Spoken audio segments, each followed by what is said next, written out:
হ্যাঁ, তো আমরা শিখছিলাম ট্রান্সলেশন, এবং ট্রান্সলেশনে আগের দিন আমরা দেখলাম যে ট্রান্সলেশন শুরু কিভাবে হয়।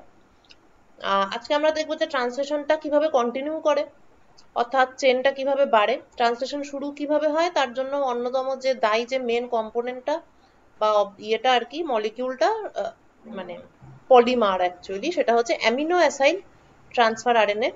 Amino is the amino acid, আর তার সঙ্গে ট্রান্সফার আরএনএ। ট্রান্সফার আরএনএর উপরে থাকে অ্যামিনো অ্যাসিড আর নিচে থাকে অ্যান্টিকোডন। অ্যান্টিকোডনের সঙ্গে কোডনের ম্যাচিং হয়। As a result, codon is able to select the correct amino acid. ওকে, তো কি করে চেনটা বড় হয় এবং কি করে ট্রান্সলেশনটা এন্ড হয়, তাহলে প্রথম আমরা শিখেছিলাম, এবার এটা জাস্ট একটা সামারি, যে কিভাবে ট্রান্সলেশনটা আদৌ শুরু হয়। ট্রান্সলেশন শুরু হওয়ার জন্য মিথিওনাইন বা স্টার্ট কোডন দরকার, AUG, বা বলা ভালো যে মানে যে ট্রান্সফার সরি মেসেঞ্জার আরএনএ যেটা আছে সেটার যেইখানটাতে AUG-টাকে পাওয়া যায়, ওই AUG ডিটেকশন হলে তবেই ট্রান্সলেশন শুরু হবে, আদারওয়াইজ ট্রান্সলেশন শুরু হবে না। সো তাহলে অনেক রকম ইয়ে থাকে, এই পাশটাতে বাঁ দিকটাতে অনেক রকম মেশিন। ও এক মিনিট,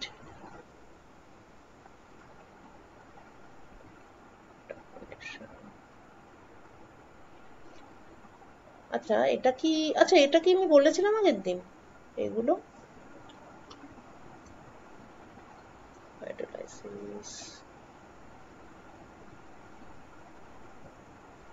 কি জানি বলেছিলাম, এটা মনে করতে পারছি না। এটা তো বলিনি না, এটা কি বলেছি, মানে চেনটা কিভাবে তৈরি হয় সেটা? না ম্যাডাম, ও, বলেননি। তাই আমি হচ্ছে বলেছি বোধহয়। আচ্ছা আচ্ছা, ট্রানজিশন ইনিশিয়েশনের পরের স্টেপ হচ্ছে চেনটা কিভাবে পরপর পরপর অ্যাটাচ হয়। ঠিক আছে, তাহলে প্রথম তো স্টার্টিং পয়েন্ট হচ্ছে AUG ডিটেকশন, এবং AUG ডিটেকশনের পরে নিচে তো ছিল 40S আর উপরে 60S, এই জিনিসটা ঢাকা বন্ধ হয়ে যায়।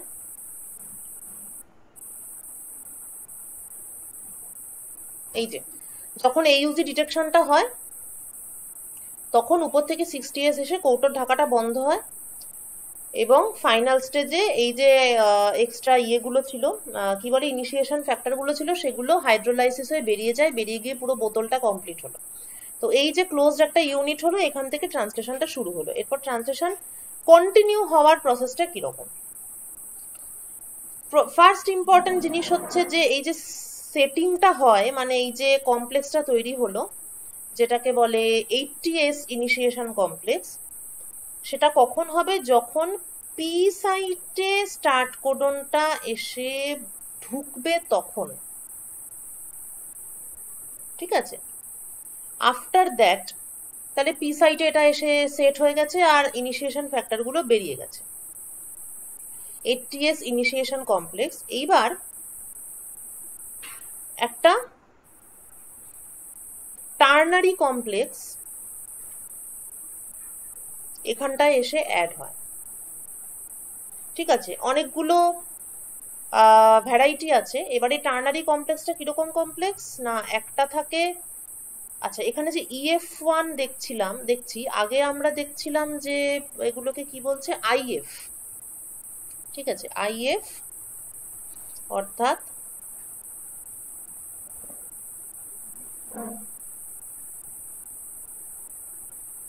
Initiation factor. ইনিশিয়েশনের পরে এখন হবে ইলংগেশন, তাই এখন যে ফ্যাক্টরগুলো কাজ করবে সেগুলো হচ্ছে EF, অর্থাৎ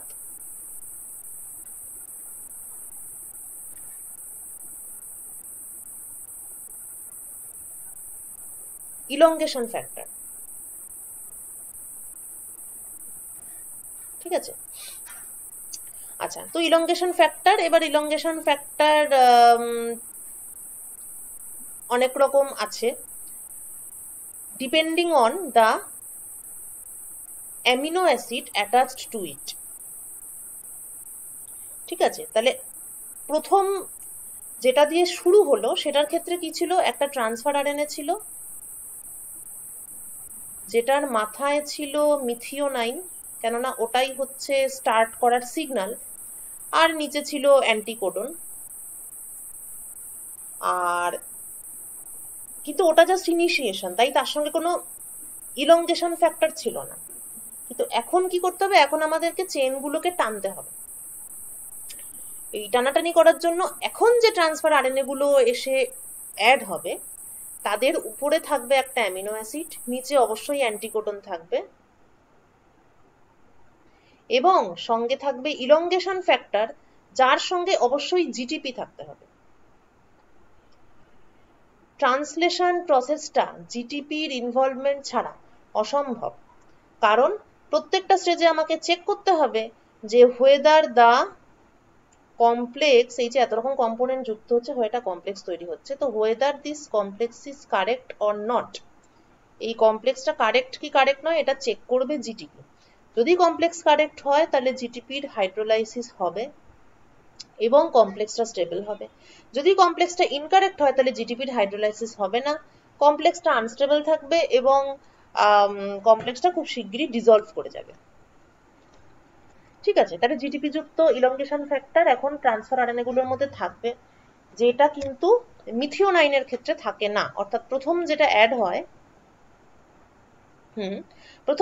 হয় তার সঙ্গে কিন্তু কোনো ইলংগেশন ফ্যাক্টর থাকে না, তার সঙ্গে কি থাকে, জাস্ট একটা জিডিপি থাকে, নাথিং এলস থাকে। মানে হচ্ছে অ্যাড হয় একটা স্টেপে। কোন স্টেপ সেটা, এই যে স্টেপ 1, মিথিওনাইন যুক্ত ট্রান্সফার আরএনএ, তার সঙ্গে জাস্ট একটা জিটিপি অ্যাড হয়ে এই ব্যাপারটা। কিন্তু ট্রান্সলেশনের সময় জিটিপি তো থাকেই, জিটিপি থাকতেই হবে, তার সঙ্গে একটা ইলংগেশন ফ্যাক্টর কম্বাইন্ড অবস্থায় থাকে। তো এই হচ্ছে টার্নারি কমপ্লেক্স। ওকে, ইলংগেশন ফ্যাক্টর থাকে, জিটিপি থাকে, আর একটা অ্যামিনো অ্যাসিড থাকে। So this is ternary complex. তো যে কোনো একটা টার্নারি কমপ্লেক্স, তবে 2, 3, 4 যা খুশি থাকতে পারে।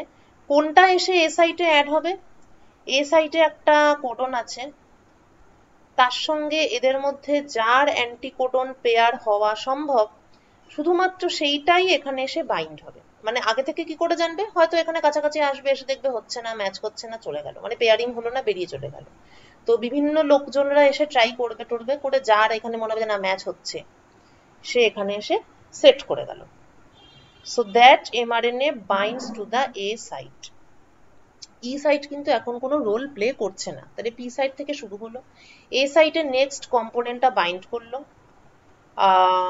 আচ্ছা বাইন্ড করলো, এবার নেক্সট ইয়েতে যাই। এরপর কি হবে, চেকিং, মানে চেকিং হবে যে ব্যাপারটা ঠিকঠাক আছে কিনা। যদি দেখা যায় যে বাইন্ডিংটা ঠিক হয়েছে, তাহলে জিটিপির হাইড্রোলাইসিস হবে এবং এটা জিডিপি হবে।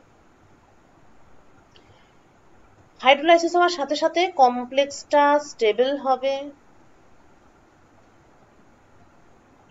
এবং একটু স্ট্রাকচারাল চেঞ্জ হবে, মানে শেপের চেঞ্জ হবে। ঠিক আছে, এখানে কেমনটা ডান দিকে হেলে হেলে আছে, সে ব্যাপারটা সোজাসুজি হয়ে মানে পুরোপুরি এই যে ব্লু কালারের যে ব্লক আছে, ব্লকটার ভেতরে পুরোপুরি ঢুকে যাবে। এটা হচ্ছে কনফরমেশনাল চেঞ্জ। নেক্সট স্টেপে কাজ হলো এই অ্যামিনো অ্যাসিড 1 আর অ্যামিনো অ্যাসিড 2 এদের মধ্যে সঠিক পেপটাইড বন্ড ফর্ম করা। এই বন্ড ফর্মেশন কে করে,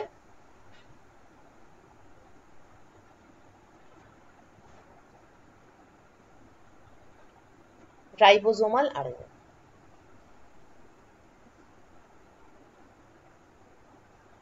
ঠিক আছে, এবার তাহলে রাইবোজোমাল আরএনএর দ্বারা পেপটাইড বন্ড ফর্মেশন হলো, 2 এর মাথায় 1 উঠে গেল। এরপর নেক্সট স্টেপ কি, আরেকটা ইলংগেশন ফ্যাক্টর, এর আগেরটা কি ছিল, ইলংগেশন ফ্যাক্টর 1 ছিল। ঠিক আছে, তাহলে প্রথম যে চেনটা যে মানে নেক্সট ইয়েটা যে হবে, নেক্সট ব্লকটা যে আসবে, তার জন্য দরকার ইলংগেশন ফ্যাক্টর 1। এরপর আসবে সেকেন্ড ইলংগেশন ফ্যাক্টর। এই ইলংগেশন ফ্যাক্টরের কাজটা কি, ট্রান্সলোকেশন, অর্থাৎ এই পুরো ব্যাপারটা শিফট হয়ে এখানে চলে আসবে, হয়ে এ সাইডটাকে খালি করবে। তারপর আবার EF1 যুক্ত যে কোনো একটা যেটার কোডন ম্যাচ করার কথা সেটা এখানে এসে ঢুকবে। কমপ্লেক্স ফর্মেশন কারেক্ট হয়েছে কিনা চেকিং হবে, জিটিপি থেকে জিটিপি হবে, কনফরমেশনাল চেঞ্জ হবে, তারপরে স্টেপে পেপটাইড বন্ড ফর্মেশন হবে, বন্ড ফর্মেশনে হেল্প করবে রাইবোজোমাল আরএনএ, এবং আবার ইলংগেশন ফ্যাক্টর 2 আসবে, এদেরকে বাদিকে শিফট করে দেবে। এরকম করে করে মানে ওই তোরা ওই টাইপরাইটার দেখেছিস তো, মানে এখন তো টাইপিং তো এখনো হয়, টাইপরাইটার দেখেছিস কিরম ভাবে টাইপ হয়? রিয়েল লাইফে না দেখে থাকলেও সিনেমা টিনেমায় দেখতে পাওয়ার কথা। হ্যাঁ ম্যাম, দেখেছি। তো এই টাইপরাইটারের মতনই হচ্ছে এই ব্যাপারটা, আস্তে আস্তে বাদিকে সরে যাচ্ছে, শিফট হয়ে হয়ে পুরো ব্যাপারটা তৈরি হয়ে হয়ে সরে যাচ্ছে, আর মাথাতেও এরকম চেন তৈরি হতে থাকছে। তাহলে এই হচ্ছে elongation, chain elongation.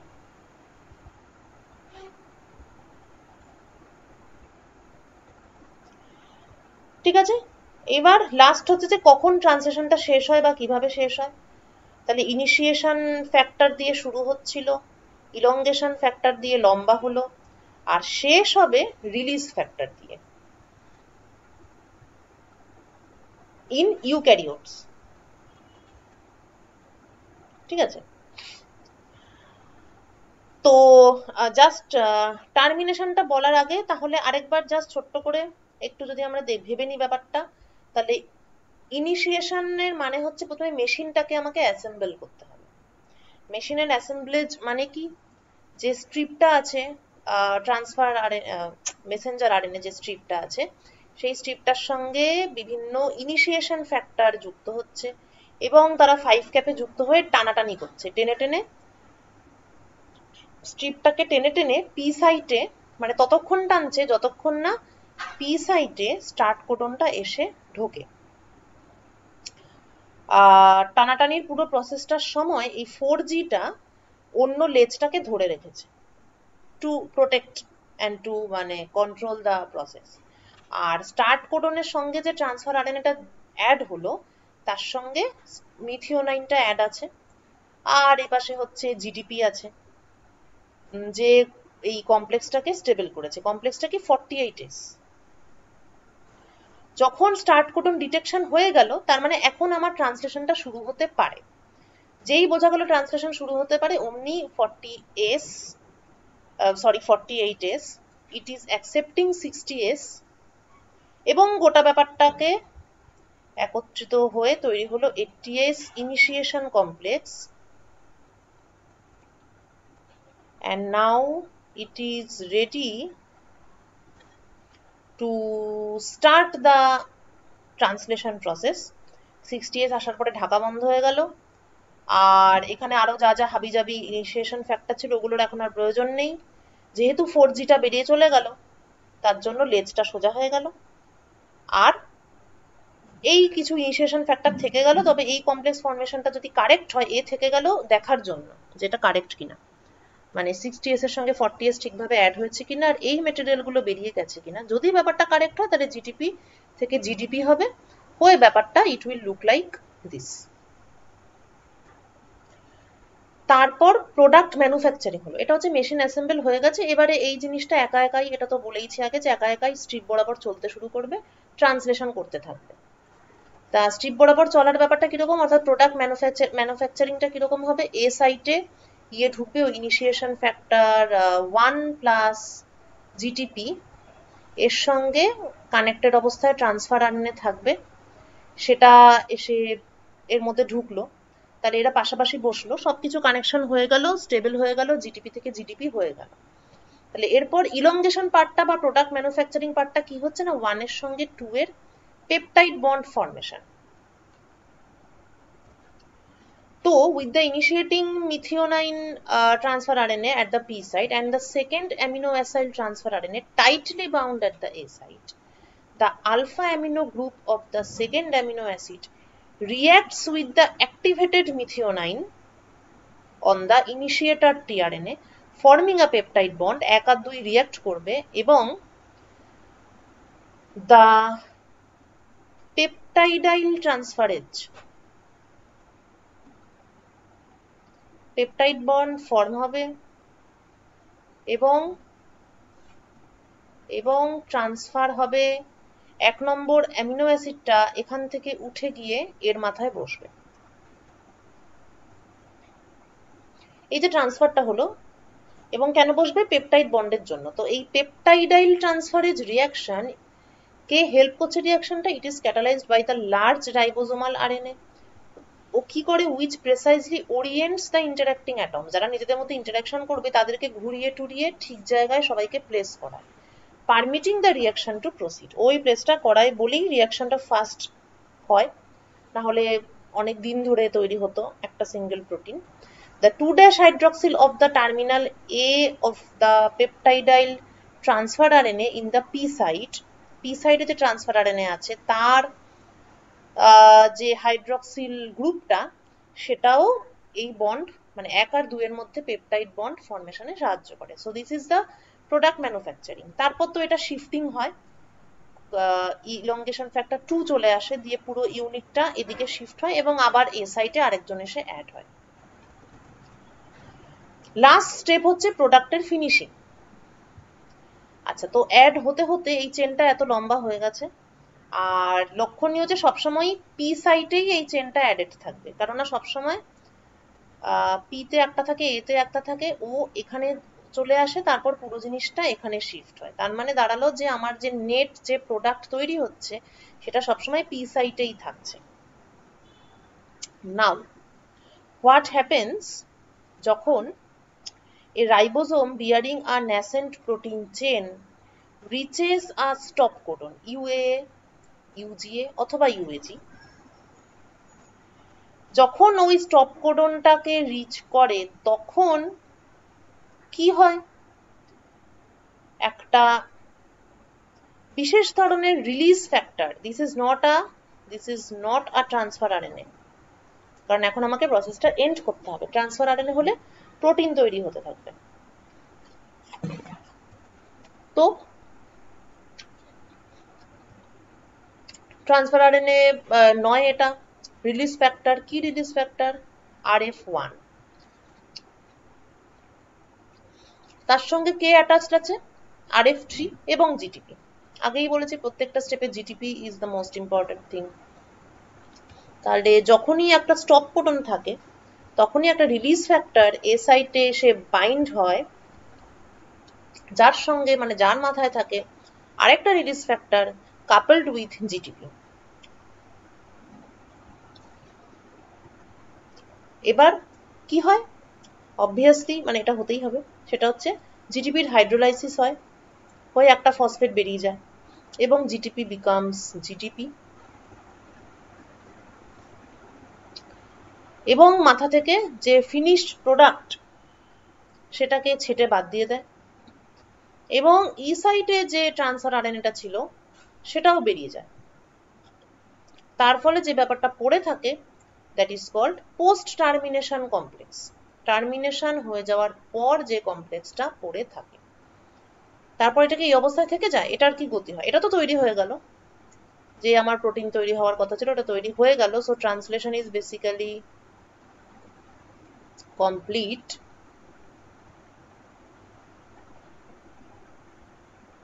But what after that? এই যেটা ছিল পোস্ট টার্মিনেশন কমপ্লেক্স, সেইটার উপর কিছু মেটেরিয়াল সেটার সঙ্গে এসে ইন্টারঅ্যাক্ট করে। কি কি? ABCE1 ATPase টুগেদার উইথ আবার সেই initiation factor. Okay, initiation factor 1, 1A, initiation factor 3। এদের কাজটা কি? কৌটোটাকে আবার খুলে দেওয়া। যখন প্রপার কম্বিনেশন হয়েছিল তখন কৌটোটা ক্লোজ হয়েছিল, এখন কৌটোটা খুলে দিতে হবে, 60S কে আলাদা করে দিতে হবে, এই রিলিজ ফ্যাক্টরগুলো সব এক্সট্রা ঢুকেছিল এদেরকে সরিয়ে দিতে হবে, এবং 1-1-এ এদেরকে অ্যাটাচ করতে হবে। যদি একটু আমরা মনে করে দেখি তাহলে ট্রান্সলেশন যখন শুরু হয়েছিল তখন কি মানে কোথা থেকে শুরু হয়েছিল? এই যে এখানে ছিল 1, এখানে ছিল 1A, এখানে ছিল 3। তাহলে এখনো আমার সেটাই দরকার, তাই আমার এখানে 1, 1A এবং 3 আসবে, এদের পুরো ব্যাপারটাকে কন্ট্রোল করবে ABCE ATPase। ওর কাজ কি এই ব্যাপারটাকে, এটাও একটা ক্যাটালাইসিস মানে ক্যাটালিস্ট অ্যাকচুয়ালি। তো এদের কাজই হলো এইসব আননেসেসারি জিনিসপত্রকে রিমুভ করা, ঢাকাটাকে খুলে দেওয়া এবং 1, 1 এবং 3 এদেরকে অ্যাটাচ করে আবার আগের অবস্থায় নিয়ে যাওয়া। আর মেসেঞ্জার আরএনএ যার কাজ কমপ্লিট হয়ে গেছে সে তো বেরিয়েই যাবে অলরেডি। এবার নতুন কোনো একটা আবার এরকম একটা স্ট্রিপ আসবে 5-3- এবং আবার নতুন করে এই যে আবার মিথিওনাইন জিটিপি অ্যাড হবে এবং এদিকে মেসেঞ্জার আরএনএতেও এখানে 5- ক্যাপ তো যেমন আছে, তার সঙ্গে ইনিশিয়েশন ফ্যাক্টর 4 ঢুকবে, ঢুকে লেজটাকে অ্যাটাচ করবে, করে এর সঙ্গে যুক্ত হবে পি সাইটে AUG আসবে, এসে আবার সেই আগের প্রসেসের মতন হবে। এরকম করে ব্যাপারটা চলতে থাকবে এবং প্রোটিন তৈরি হতে থাকবে। তারপর প্রোটিনগুলো আমাদের শরীরের বিভিন্ন অংশে গিয়ে বিভিন্ন অর্গান ফর্ম করবে। ঠিক আছে, তাহলে এই হচ্ছে কি কি পড়লাম, ট্রান্সক্রিপশন পড়লাম এবং ট্রান্সলেশন পড়লাম। রেপ্লিকেশনটা আমি এখন পড়াবো না, আগামী দেখি ট্রান্সলেশন আর ট্রান্সক্রিপশনটা তোরা পুরোপুরি বুঝেছিস কিনা। ঠিক আছে, রবিবার পরীক্ষা নেব 11টার সময়, তারপর সেই পরীক্ষায় পাশ করতে হবে, তারপর সোমবারে আমি রেপ্লিকেশন পড়াবো। আমি পাস না করতে পারলে?